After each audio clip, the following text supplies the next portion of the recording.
विमानसेवा लवकरच सुरू झाली पाहिजे. हा केंद्र शासनाशी संबंधित विषय असतो, कारण हे जे रूट्स असतात हे केंद्र शासनाने अलॉट केलेले असतात आणि त्याच्याचबरोबर जी आपल्याकडे उडान योजना आहे त्याच्या अंतर्गत हा विमानतळ आहे आणि त्याच्यामुळे काही डिफिकल्टीज असतील. मी आदरणीय राणेसाहेबांच्याबरोबर निश्चितपणे आवश्यकता असेल दिल्लीला जाईन आणि हा प्रश्न सुटलाच पाहिजे असं मलासुद्धा वाटतं, कारण चिपी विमानतळ चालू राहायला पाहिजे.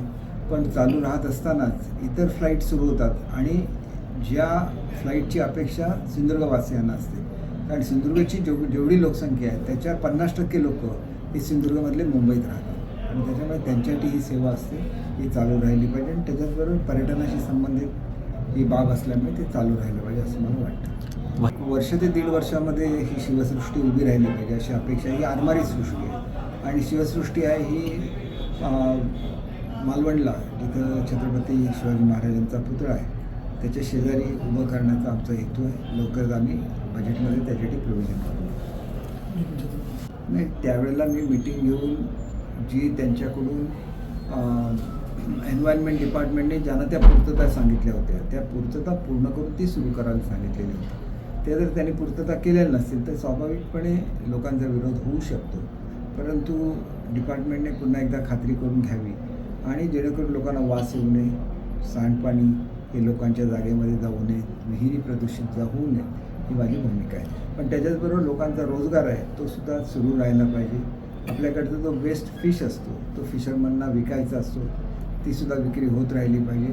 त्या दोघांचाही बॅलन्स करायला लागेल. तर लवकरच पुढच्या आठवड्यामध्ये मी या संदर्भातली मीटिंग घेईन. साहेब, खरं तर याबाबत अधिकची काळजी घेण्याची गरज आहे, कारण संपूर्ण भारताचं लक्ष हे आपल्याकडच्या सिनेसृष्टीवर असतं. त्याच्यामुळे सिनेकलावंत सर्वसामान्य मनुष्य तर सिक्युअर्ड राहायलाच पाहिजे, परंतु सिनेकलावंतांवर एखादा हल्ला झाला तर त्याचं फार मोठं पब्लिसिटी संपूर्ण भारतामध्ये होते आणि जी नकारात्मक अशी ती जाहिरातबाजी असते आणि आपल्याला अधिकचं लक्ष द्यायला लागेल. माझी खात्री आहे की मुख्यमंत्री साहेबांनी याच्यामध्ये लक्ष घातलेलं आहे.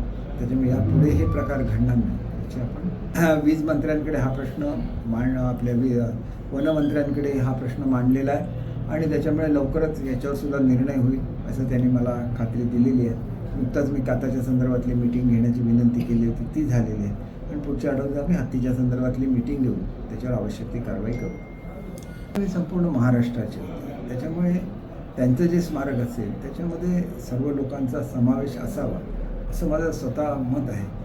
उद्धव साहेबांचा तर असावाच, ते त्यांचे सुपुत्र आहेत, परंतु इतर लोकांचा सुद्धा त्याच्यामध्ये समावेश असावा जेणेकरून बाळासाहेबांना शोभेचं असंच त्याचं कामकाज पुढच्या काळामध्ये चालेल, त्यांच्या कीर्तीला शोभेचं अशी आमची सगळ्यांचीच, बाळासाहेबांचे जे चाहते आहेत त्यांची सगळ्यांचीच अपेक्षा आहे.